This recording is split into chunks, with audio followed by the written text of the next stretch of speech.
At 11, tax season is underway, and some Gaston County school teachers, bus drivers, and cafeteria workers say they are worried they could be in trouble with the IRS. Remember the major hiccup in the school district's new payroll system? WBTV covered that story for months. Paychecks weren't right, and employees weren't receiving what was owed. And many protests, as you see here, were held demanding fixes. Tonight, many teachers showed up at the Gaston County School Board meeting saying they are afraid now to file their W-2s. Our Erica Lunsford was there. She talked to many of them, and she's now live. Erica.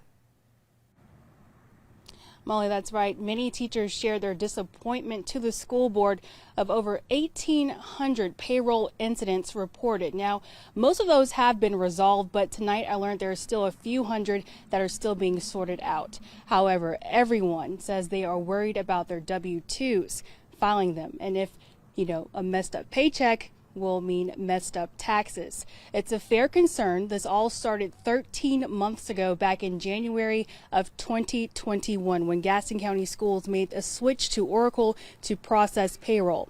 It was a new system, and the district realized that soon after some staff members weren't getting paid enough or got paid too much with incorrect deductions and retirement contributions. Sherry Willis, a Gaston County teacher, tells us her fear is what many are saying behind the scenes as well. Those mishaps could be reflected on employee W-2 forms.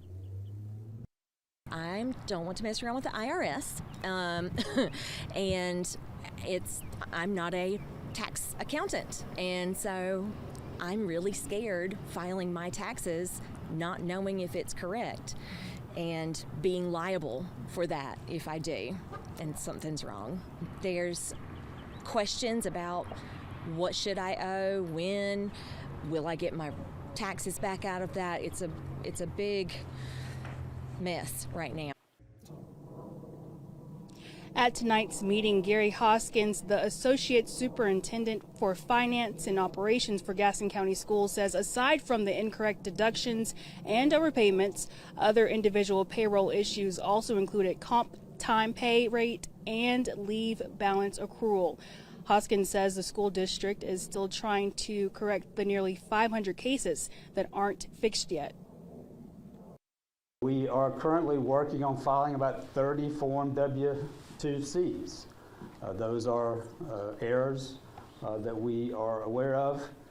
The primary error that we've seen is the federal payments and the state payments. I can't remember the boxes, but they should be the same, but they were different. And so we are going through and correcting those and resubmitting that to the IRS.